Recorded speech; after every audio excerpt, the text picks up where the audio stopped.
Here we are, and we're live. Welcome back, everybody, to Beyond the ToolBelt episode 234. Today, we have another special guest. Stay tuned. We will be back after our short intro from our sponsors.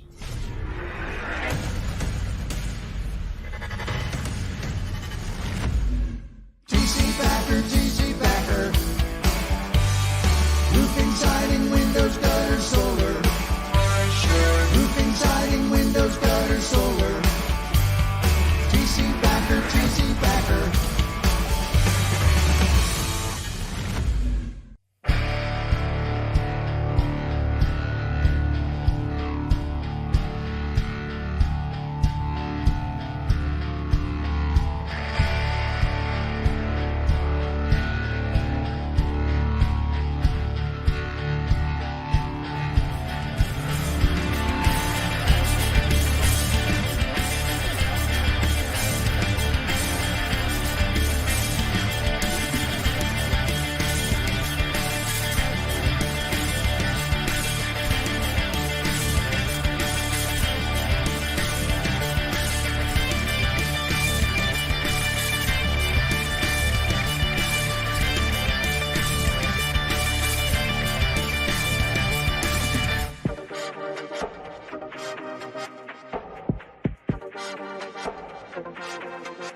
Is your lead flow down? Whether you're a company owner, office staff, salesperson, or installer, you're a roofing rock star.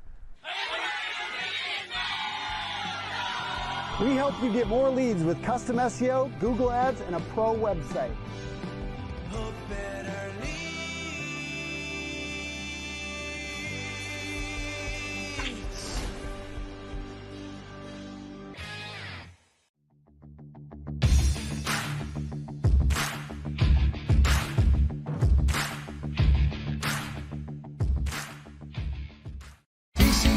TC Backer.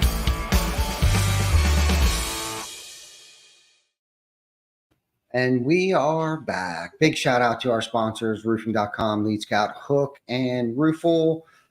Thank you guys for always staying consistent with us, and especially Tim Brown. Big shout out to Tim Brown out there, Hook Agency. He was an early adopter of ours and bought in right away as a sponsor. He's been a tried and true sponsor. We love Tim Brown. He was just on, I think it was last week.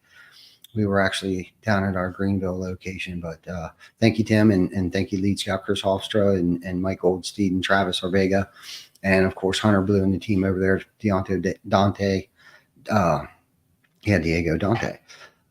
there. Thank you guys. Big shout out to you guys. And today we have Chris Wolf with Wolf and Wolf, man. Hey, Chris, how are you today?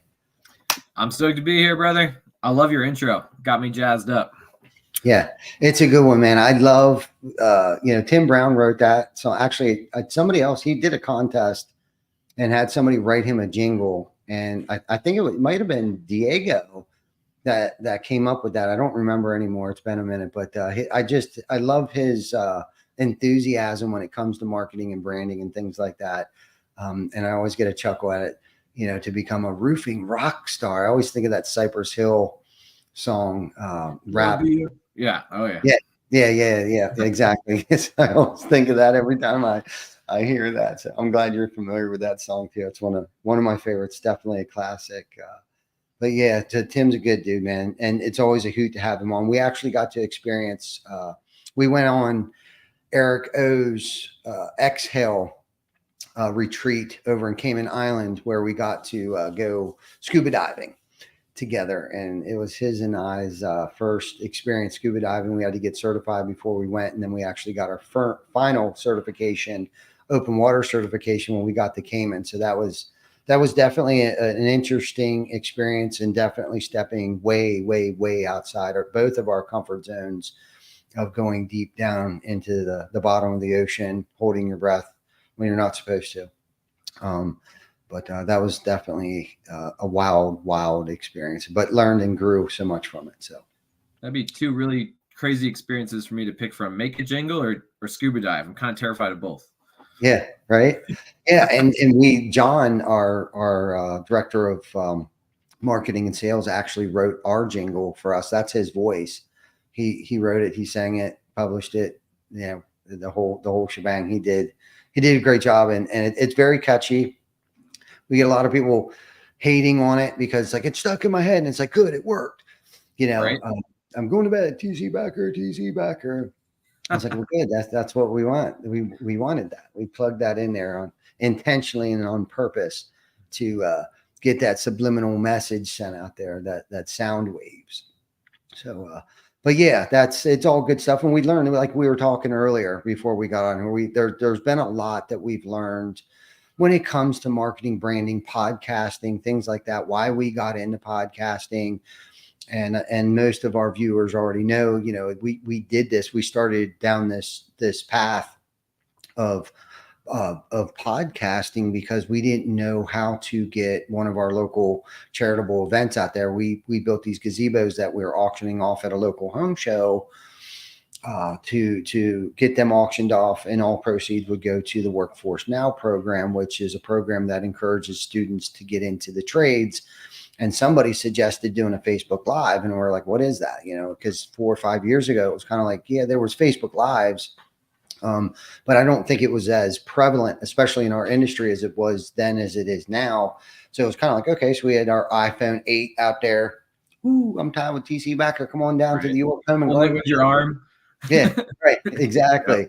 And literally, that's how this podcast got started. So we did that for several weeks up until the home show, and then we went live while we were at the home show, like, hey, come on down to the York Home and Garden Show and bid on these gazebos that's going for a great cause. And we realized quickly that we were reaching more people outside the walls of the home show than that were actually attending the home show at that time, because back then you could also host what was called a watch party, which the algorithms were different. Like we would have 5,000 views. I mean, like it was insane. 5, 10, 15. It was nothing to have 20,000 views by the end of the week, because everybody could share your watch party.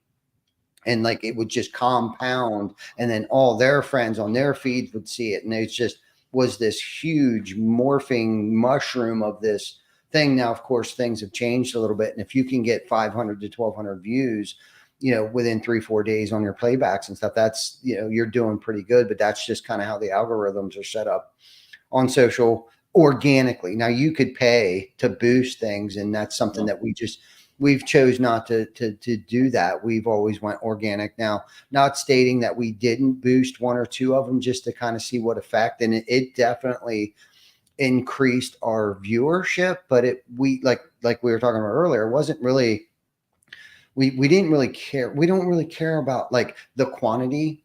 We want to captivate the quality of viewership. Like we want to gain a following, and we want to impact just that one person that might be watching, that might be viewing, that might be listening to our podcast, and that maybe they can apply something in their life, whether it's their personal life, their professional life, and bringing guests on, you know, and giving them some exposure, or just sharing their experience, strength, and hope with our viewers that maybe have an impact and inspire them to get their ass off the couch and go out and make something of themselves and their life and their families, and how maybe they can 10x the quality of their lives.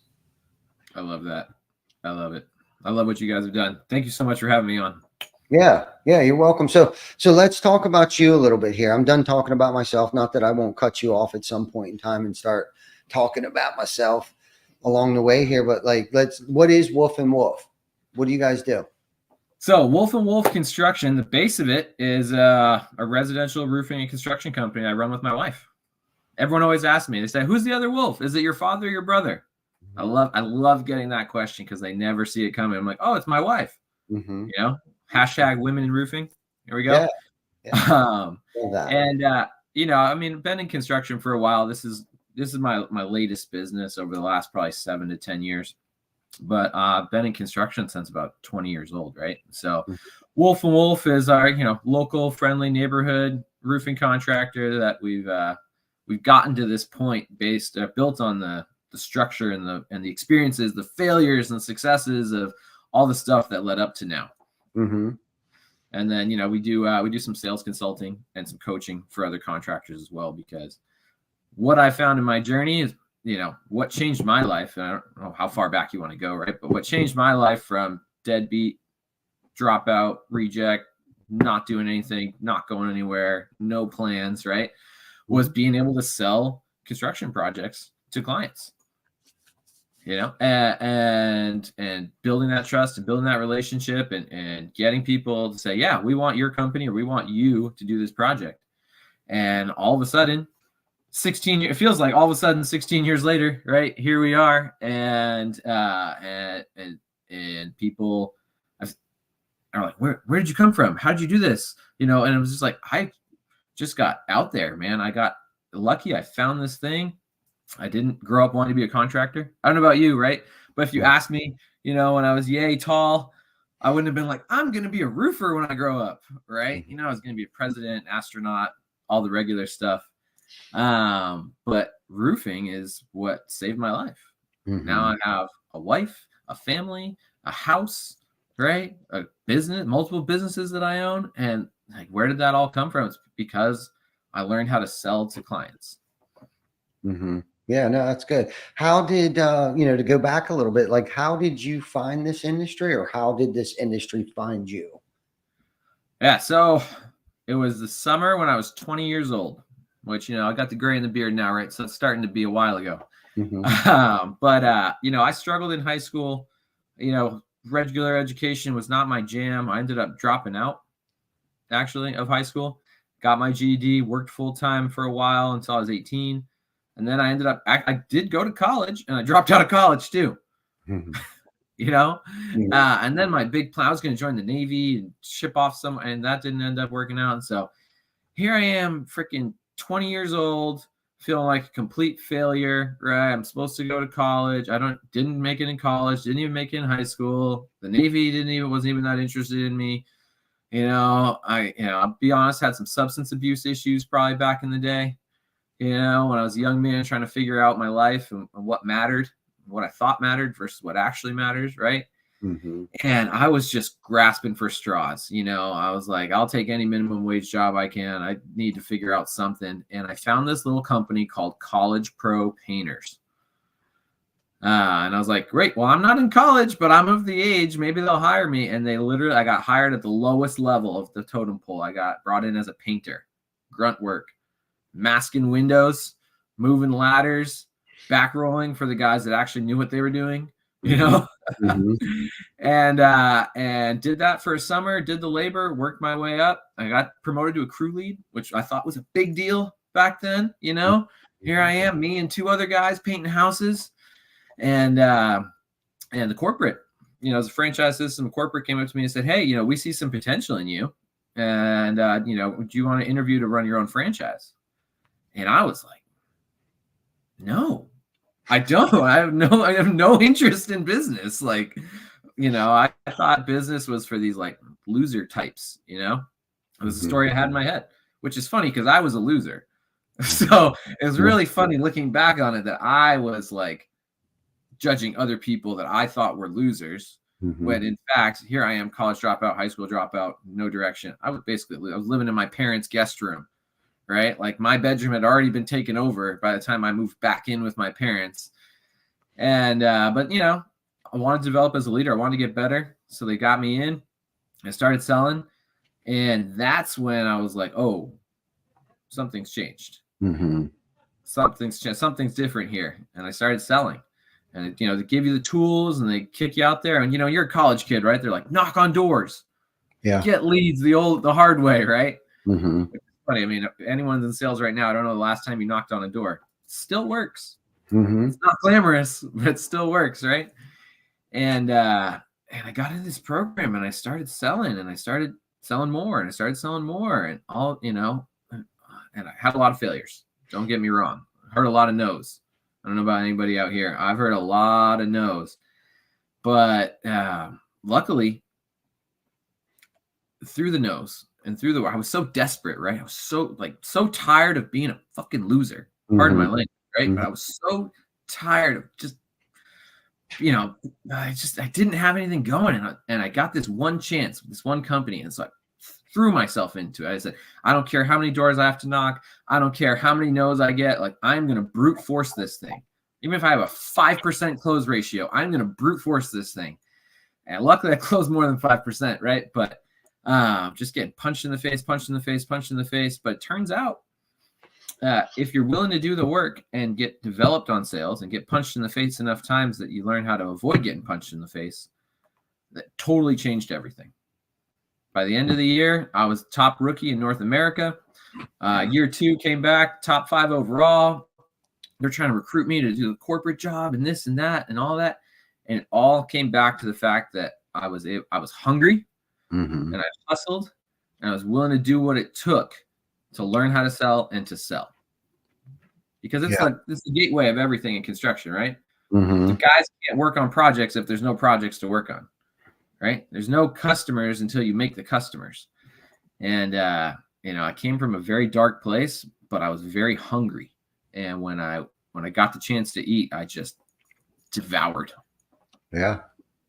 No, I get that. So you said a couple interesting things there, and you talked about like what mattered then and what matters now, and then you talked a lot about or briefly touched on that paradigm shift. Let's maybe dive a little bit into that paradigm shift where it was like, okay, I'm sitting at a park bench and I don't know what to do with my life, and things aren't going. The Navy didn't even want me, which is pretty pathetic because they're always trying to recruit people. They probably would have taken me. You know what I mean? But when you were talking about that shift, like what moment happened in your life when that shift happened where it was like, I'm just, I'm a laborer on a paint crew, and I'm back painting, the guys that are more experienced than me, and then corporate came and you said no, like you weren't interested at that moment to be, an entrepreneur or a manager or a leader at that point in time was your first instinct. But like, what happened? Was there someone that you saw? Were you just sick and tired of being sick and tired? Like let's dive into that a little bit. Like what happened? What shifted? What made that shift happen? Yeah, man, I can tell you exactly where I was. I was mowing my parents' lawn in the backyard. And this was a couple days after the Navy had been like, nah, we're good. So here I am. High school dropout, college dropout. The Navy doesn't want me. I'm living in my parents' guest bedroom, and I'm doing chores around the house just to kind of make even with them, right? I didn't have any money to pay rent. So I'm mowing the lawn. It's like one of the chores I'm trying to do. And I remember I'm mowing the lawn. I'm thinking about everything. And I got the music playing in the headphones, and like halfway through the lawn, I'm like literally in the middle of the yard, like picture a big rectangle, half mowed, half not. And I just was so mad and so frustrated and so done with being a deadbeat. I just remember that was the moment. I just slammed the freaking lawnmower into the ground. I had the handle and I slammed it down. I was like, ah! And I just started crying. And rage crying, and I'm not a guy that cries a lot. Most of us try to keep it pretty tight. And I was just so freaking done. I was like, this is not the life I want. And then an hour later, I got a call back on my application for College Pro Painters. And I was like, I don't know where this is going to go, but I'm done doing what I've been doing.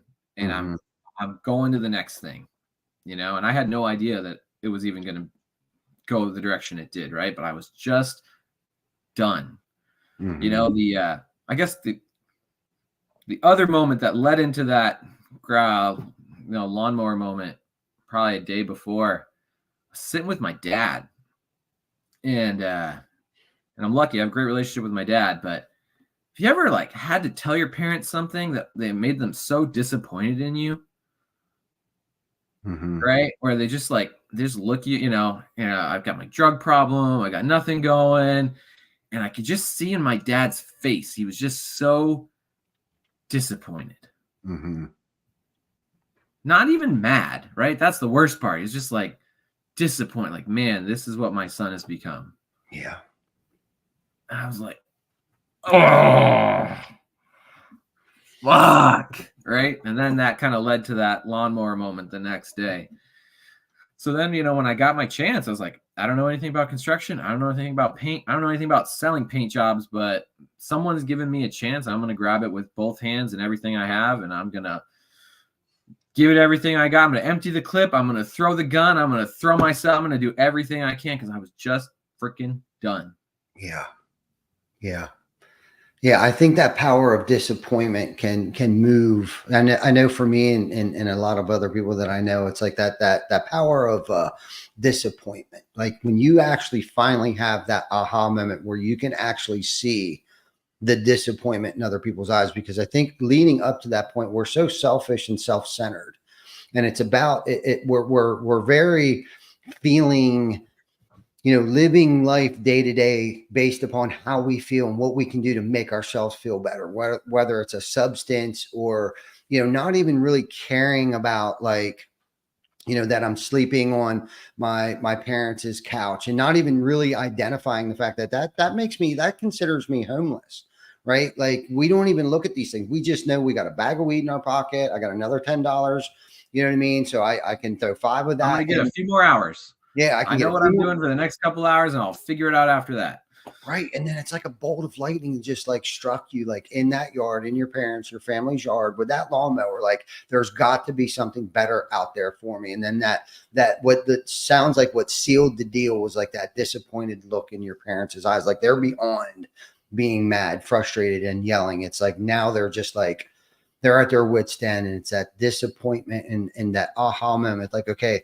And then doors started to open up, right? Like there's times that we need to like actually get off our dead ass and do something about it. And it's like, there's this higher power, this force, this act of providence, I think, that so many of us are so blind to and don't identify. Like I'm being given an opportunity here. And it was that phone call that were like, hey, we reviewed your application. We want to hire you. But you were humble enough to say, okay, it's not a managerial position. You're getting hired. I don't know where this is going to take me. I'm going to be hired as a laborer, but you toughed it out.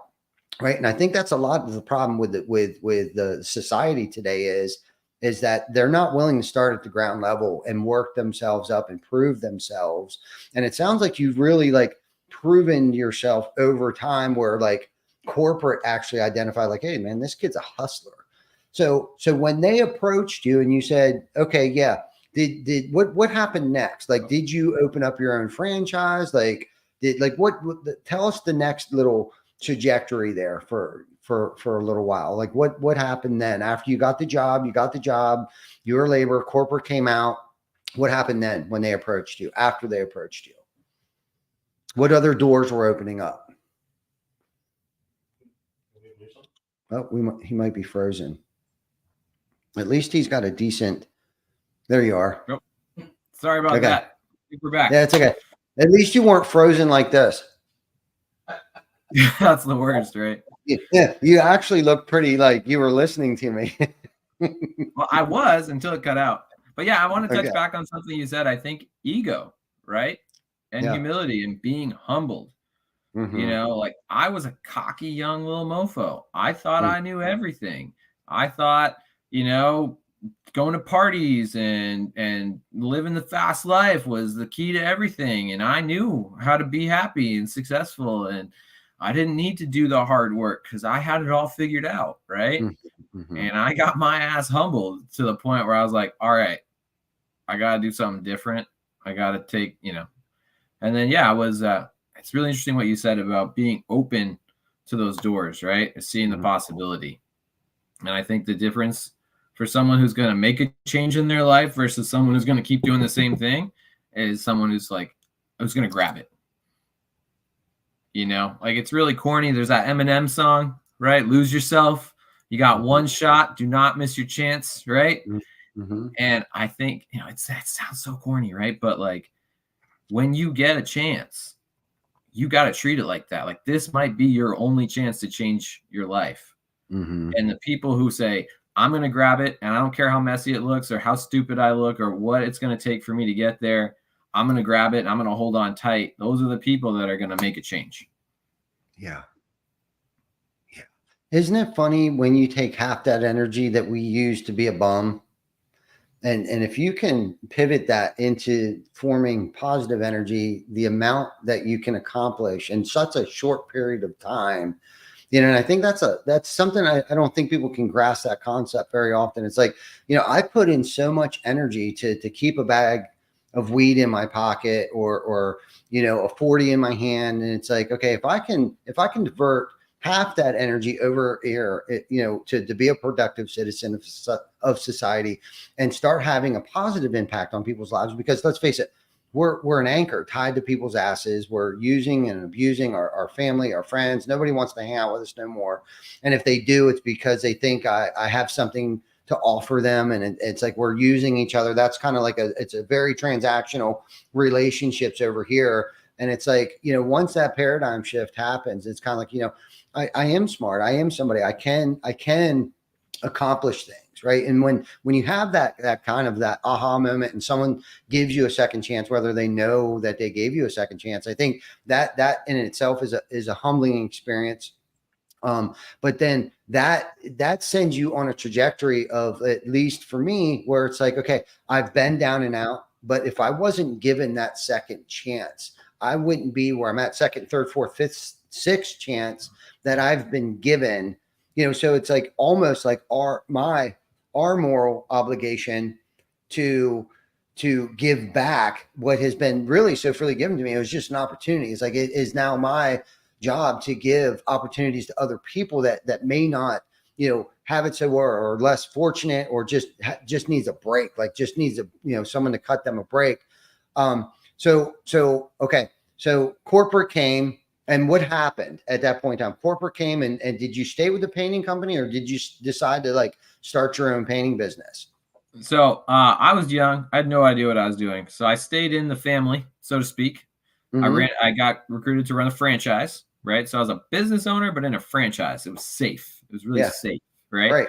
Yep. And then I did that really well. I got promoted up to corporate, where I was then recruiting and coaching college students on running their own businesses. Mm-hmm. And it was all very safe, right? And I was feeling really good. Like, look how terrible my life was before. Look how good my life is now. This is awesome, right? Mm-hmm. And then I don't know if you ever run into this. I kind of plateaued a little because I was happy in the safety, Yep. in being part of something. I knew it wasn't totally perfect. I didn't really want to be working in someone else's family, right? I wanted to get my own thing going for my family, right? And it took me probably another couple of years before I was like, you know what?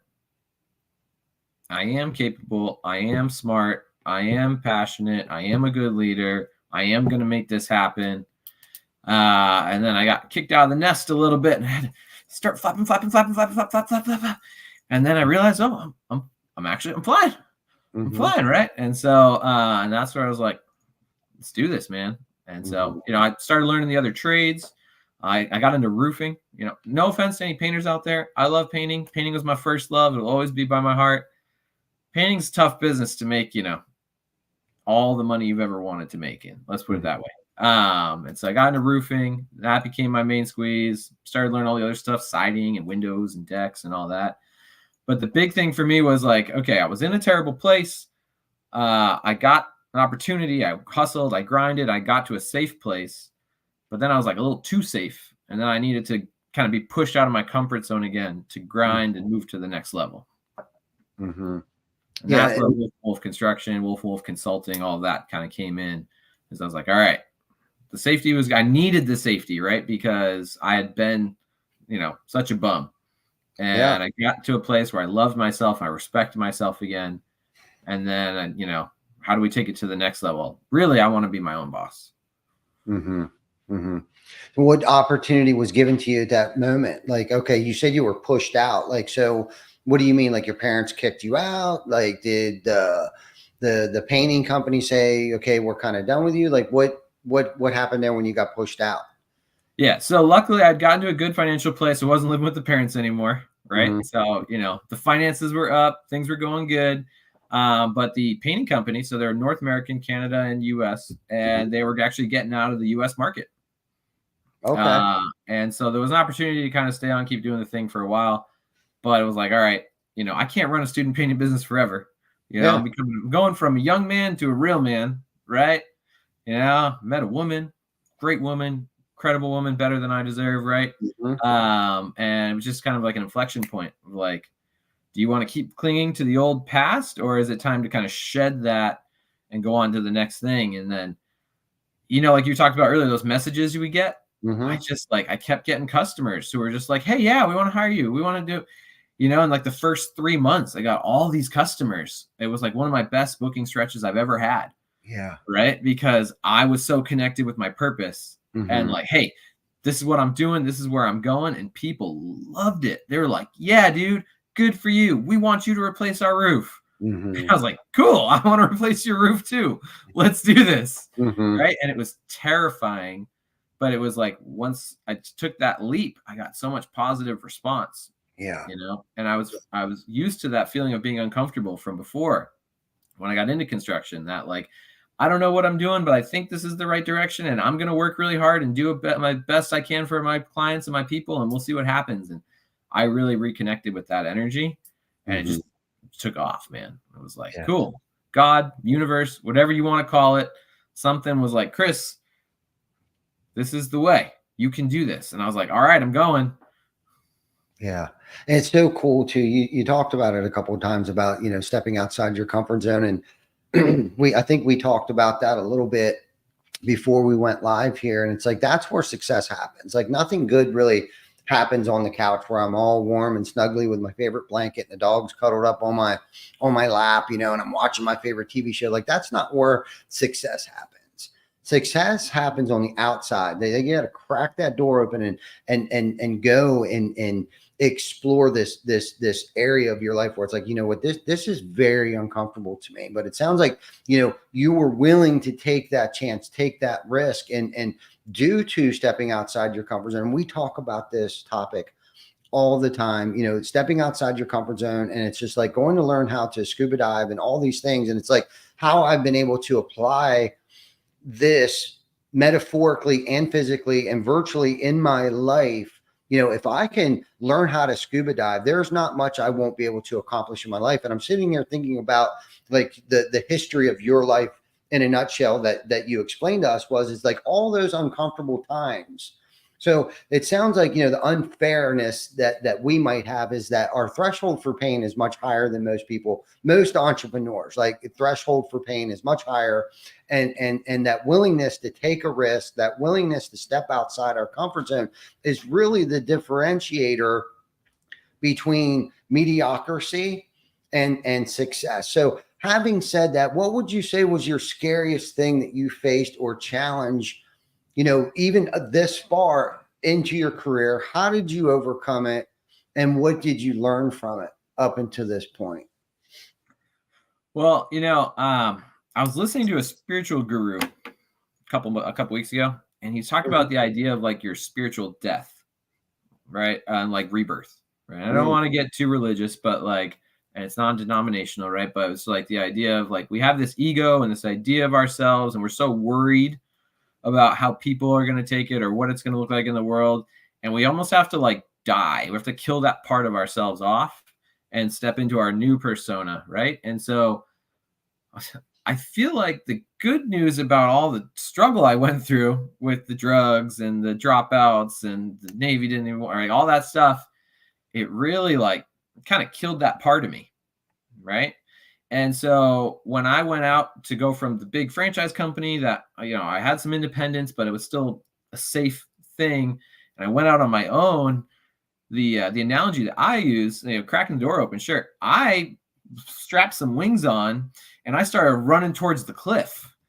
And I got to the edge of the cliff and I jumped. mm-hmm. And I said, well, I'm either going to fly or I'm going to crash. But the good news, and that was terrifying, but the reason I was willing and able to do that is I wasn't scared of failure anymore. Mm-hmm.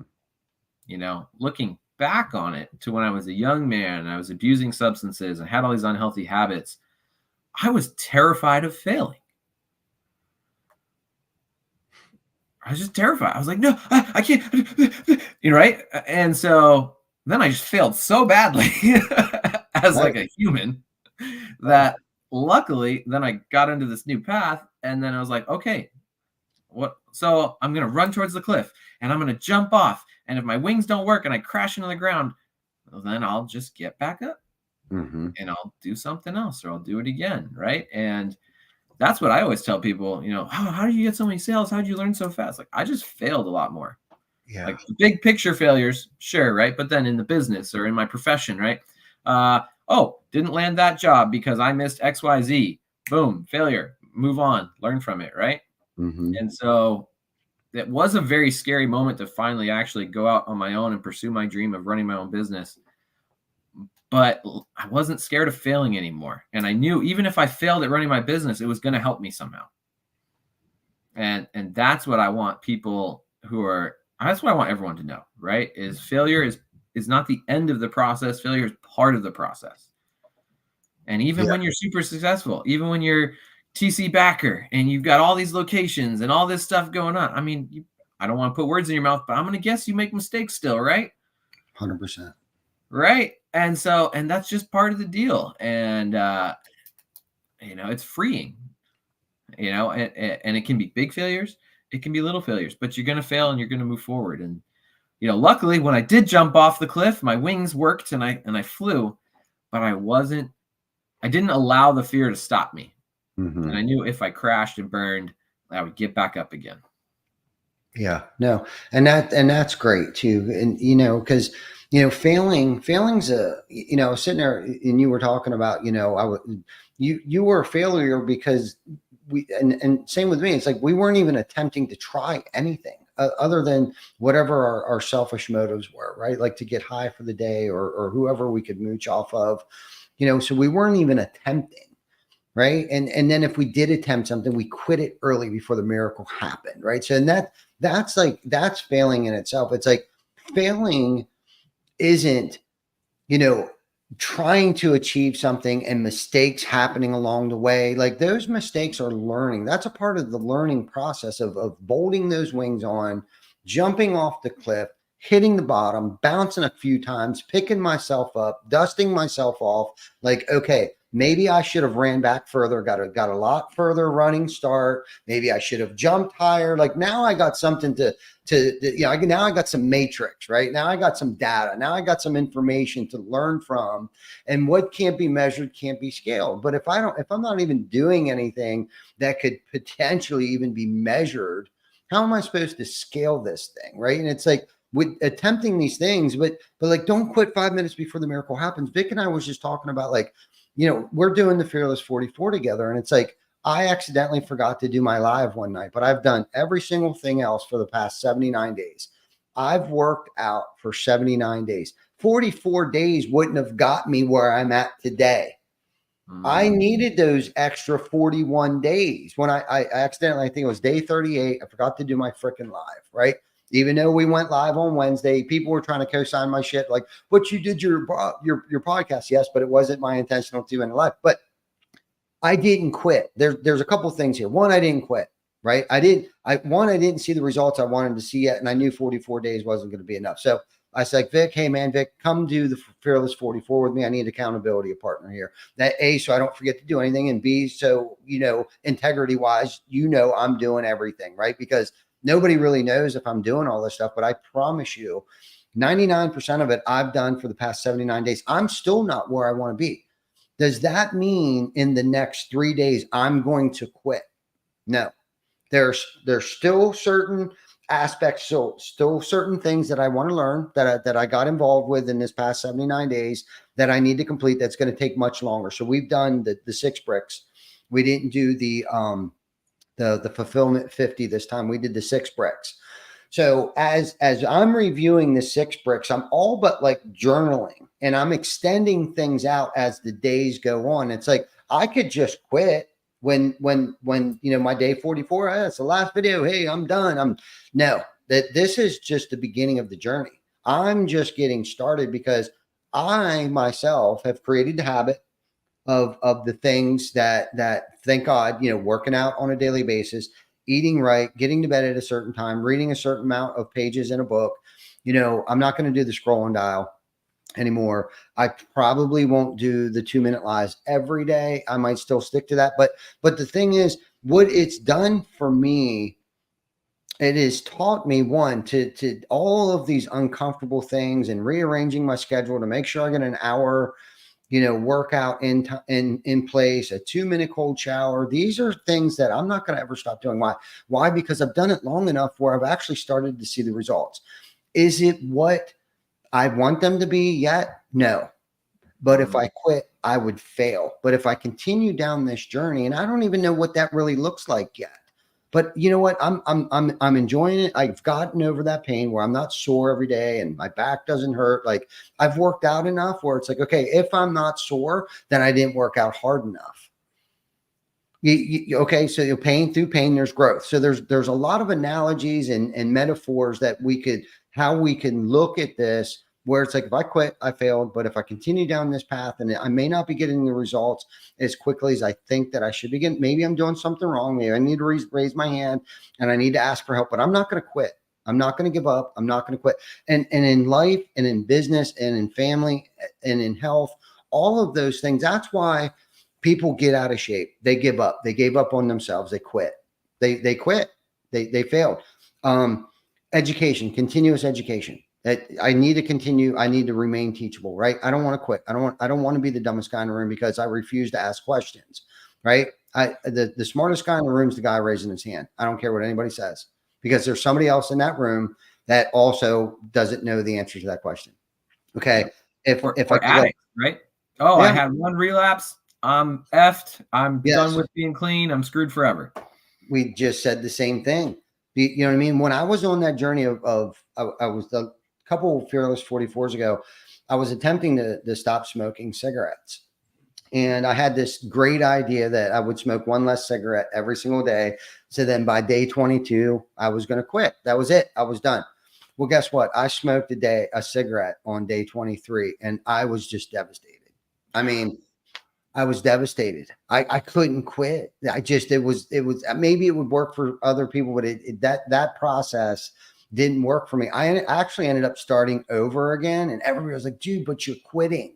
Did you like give up and like go out and buy another pack of cigarettes? I was like, no. They're like, but that you're quitting. Like, don't give up. I did end up starting over. I don't know if that was ego, like, or pride. Like, I need to start this thing over because I'm cool.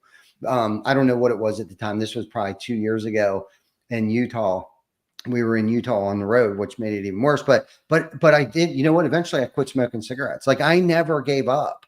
Like, I knew I needed to stop smoking cigarettes. It's a horrible habit that I picked up back in my youth, of all the other bad habits that I picked up. That was just one vice that I've held on to over the years that I thought, I'm just not. I quit drinking. I quit smoking weed. I stopped all these things. I just, I'm not ready yet.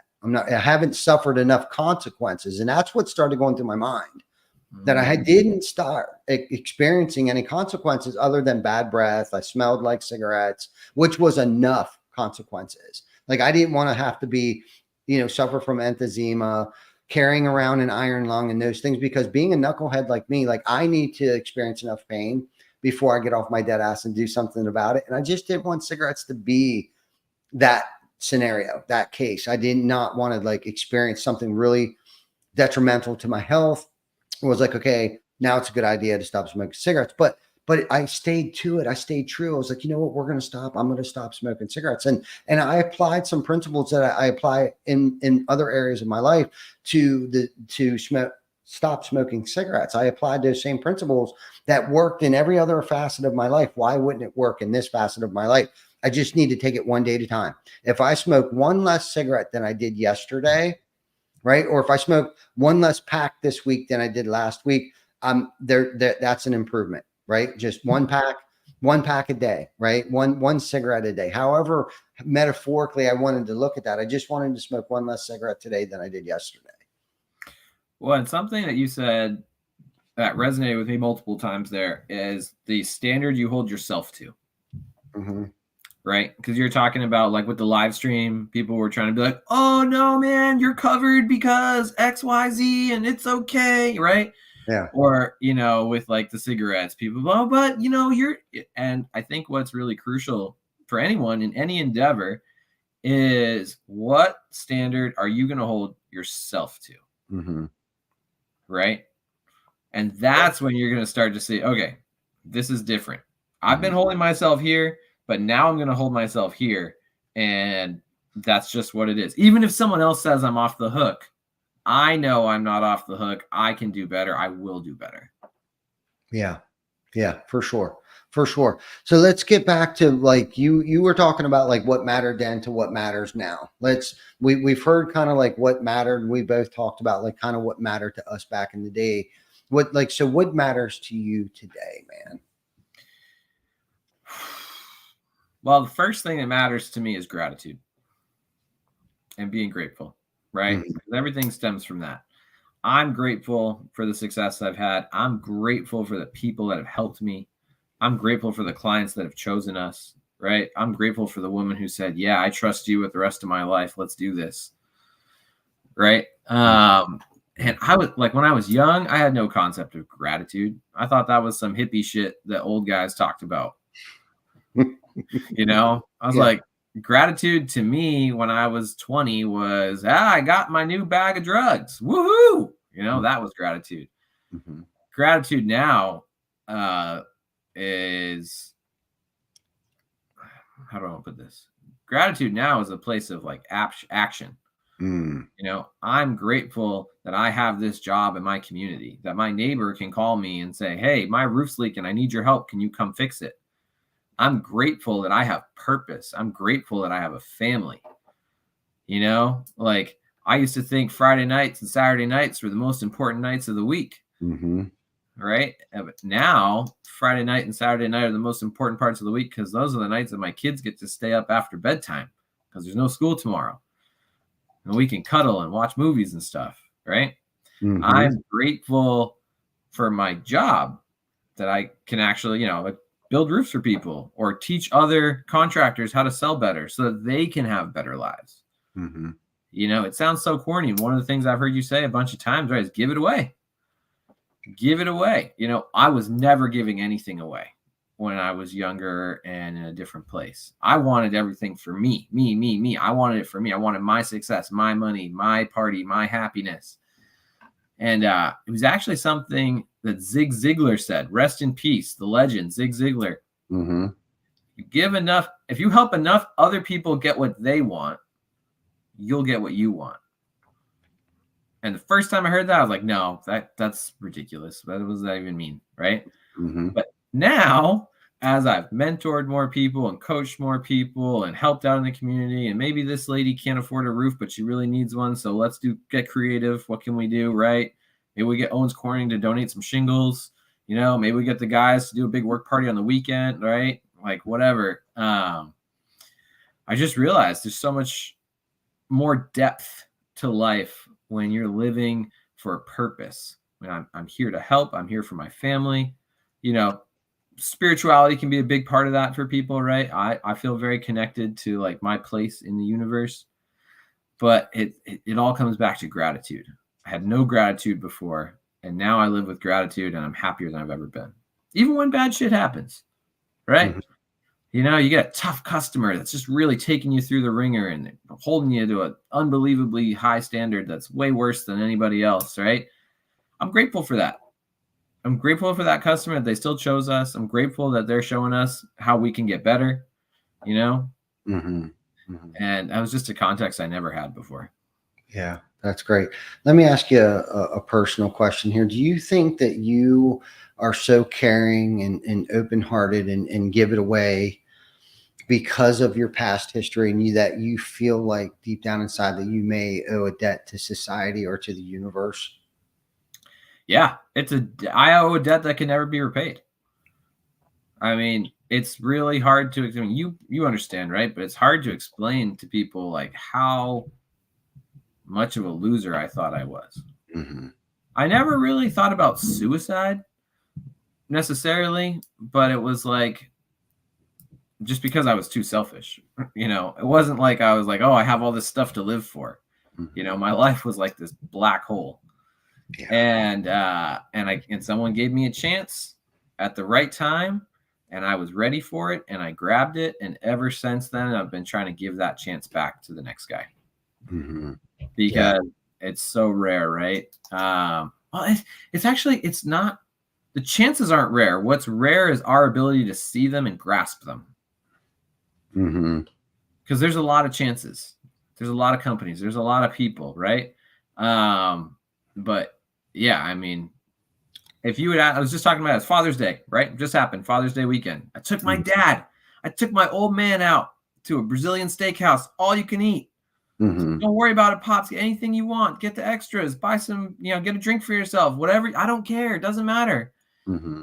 Midway through the meal, he looked at me and said, man, 15 years ago, do you think would you have ever thought you'd be taking me out to an all-you-can-eat meal where you don't even care what the bill is? Yeah. Love that. I love that. I do. You said so many good things there, and thank you for answering that question, because my dad and I are closer than we have ever been over the past 15 years. And I too put my family through the ringer. Right. And it's nice to be able to give back to them, right? Even when they weren't expecting it at all. It's like, no, I got this. I'll take care of it. Or just being responsible for them. Like if they call me, they know I'm going to answer the phone. And if I don't, I'll call them back. And if they ask me to do something, they know that I'll actually show up to do it, or it will be handled today. And it's such a freeing feeling. And that's where our gratitude is today. Like I am grateful for the opportunity to be able to play it forward back for them, because we know that we went to it. And the meaning of gratitude, I love how you touched on how it's different today than it was back then. And it takes a certain, we would only have to experience what we've experienced in order to really fully understand and grasp the differences between grateful, like the small, simple, stupid things that we were grateful for, back then, and thought we were balling. Hey, I got a place to sleep tonight. It didn't matter where, but I'm warm and I got food in my belly. Like, right. Yeah, I like, convinced a girl to come home with me. Look at me. Yeah. Like, yes. It's such low grade shit. Yeah. Petty, low grade, 1-star shit. Right. You know what I mean? And then today, the 5-star life that we try to live today, and the 5-star quality of gratitude. Right. And I love how you touched on, it's an action word. Gratitude is a verb, right? Like we have to, show our gratitude for first and foremost, right? Like we have to show those that gave us the second chances, like, hey, we're grateful, and we have to play it forward, right? Because I don't think anything really necessarily happens by mistake or accident. For some reason, for whatever reason, I've been given a second opportunity, right? Like have been given that extended warranty, right? Like they've given. So what am I going to do with that? Am I going to show my gratitude with it, or am I going to piss it away? Right? Like I have to identify, like, okay, I've been given a second chance. I've been given another opportunity. I've been given that extended warranty. Am I going to take advantage of that in a positive light and have a positive impact on people's lives, right? Whether it's your sales, training that you have, or am I going to, help my family when they need? I had the opportunity to have my mom live with us right up to the day she died. She died in our house, right? Sober. I was sober, right? She saw me her last day. She was with us. I was sober, right? Well, how grateful am I for that today? If I would have been out running and gunning, I wouldn't have had a house to live in, or a pot to piss in, or a window to throw it out of, right? The miracles, the magic, the blessings that I've received today, I can't take that for granted. Okay. I'm on borrowed time. I know that life is short. She told me that life is short, and I've witnessed it with my own eyes. Right. So am I going to be negative? Right. Am I going to spew my negativity all over everybody? Am I going to spew my gratitude all over everybody? And they don't have to know what I'm grateful for. It doesn't really matter. I'm just going to spread the love. I'm going to spread the joy. I'm going to spread my experience, strength, and hope with you. And here's my hand. If you need it, here, let's get up. Let's do this. Let's walk this path together, right? This is what I've learned over the years. You don't have to live like that. And guess what? You don't have to go through it by yourself either. No matter what it is. It could be depression. It could be drug addiction. It could be just, down on my luck. I lost my job. It doesn't, your bottoms don't have to be as low as my bottom was. You can get off that elevator on any single floor on the way down that you choose to get off of. You don't have to hit the bottom. Like I actually literally hit the bottom. My bottom was a jail cell floor. Now everybody's doesn't have to be that. I was running and gunning, drinking. Drinking was my big thing. I loved the party, and I got in a lot of trouble when I was allergic to it. Every time I drank, I broke out in handcuffs, and I didn't know where I was going to end up. I had no idea where I was going to go, but that's just how I live. But all of that negativity that I spewed and that unmanageability, like I'm grateful for the control and the manageability that I have in my life today. And we have to give this thing away to keep it, right. And that's the knowledge. Like so counterintuitive, right? Like like all of these things. I met you at a conference a couple years ago. Okay, so all of these self-help things that I've done over the years, okay, was I doing that for myself? Am I applying these things, and am I sharing those things with other people? Right? It's one thing to read a book, right? It's one thing to go to conferences. It's one thing to go to retreats. One thing to listen to podcasts, watch these YouTube videos. But if I'm not actually like, applying these things in my life, and if I'm not, if I am applying these things in my life and they're working in my life, am I sharing this knowledge with other people? Because if I died today, what good would it have been to anyone else if I wasn't teaching what I have been taught? Right. And that's the way that I look at it. It's like we have baby boomers that work for us, and we intentionally paired them with people that have no experience, young kids right out of high school. And because if they would die today, that trade, the trade that they know, the expertise that they know in the field that they're in, okay, if they died today, what good would it be for the next generations? Like whether we're grooming the next generation of leaderships, whether we're grooming the next crew leader, whether we're grooming the next, CEO of McDonald's to go out and have their own franchise chain of whatever, whether they come, and that's the thing. That's how this thing has been designed. Life is designed for us to give away what has been so freely given up. That's opportunity was free. The opportunities that didn't cost me a thing. Those doors that were open for me didn't cost me a thing. Those second chances that people gave me, it may have cost them, right? But they did it and didn't know it. It probably came back 10x for them. And you'll never see a super successful person. And success isn't always monetarily. Okay. Success. Way more to success than money. Absolutely. Yeah, big time. You'll never see someone that's full of gratitude downgrade anyone else. That's the bottom line. And a grateful drunk won't ever drink. Well, and you won't. So for me, when I was abusing drugs, a lot of it was I felt sad. I felt unhappy, and I was using substances to escape, right? Or when you're in a tough spot at work, right? And you're feeling certain feelings. But if you're grateful, those feelings don't even come. No. If you're grateful to have a job, you're not going to want to quit. Mm-mm. If you're grateful to be alive, you're not going to feel like, I need to go drink my sorrows away. Mm-hmm. Right? When you can be present to that. Yeah, man. No, that's good stuff. Before we wrap this up, man, I got another question for you about it could pertain to life, it could pertain to business, but what advice would you give someone starting out, whether it's in the roofing business, or I guess let's go with the roofing business. What advice would you give someone starting out in business in general? Oh man. You got another hour? Yeah. If I could put it in one, I mean, it's like what we talked about earlier with the failure. Yeah. Fail forward, fail often. And don't, like you said, it's only really a failure if you quit. Mm-hmm.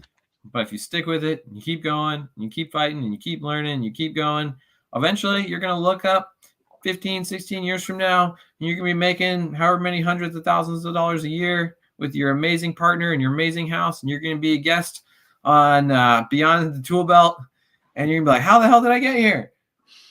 Mm-hmm. Because that's all it is. That's life, right? Is commit, work, be grateful, keep working, learn your lessons, stick with it. Yeah. Stay consistent. Yep. Stay consistent. That's so good. Embrace that failure as learning.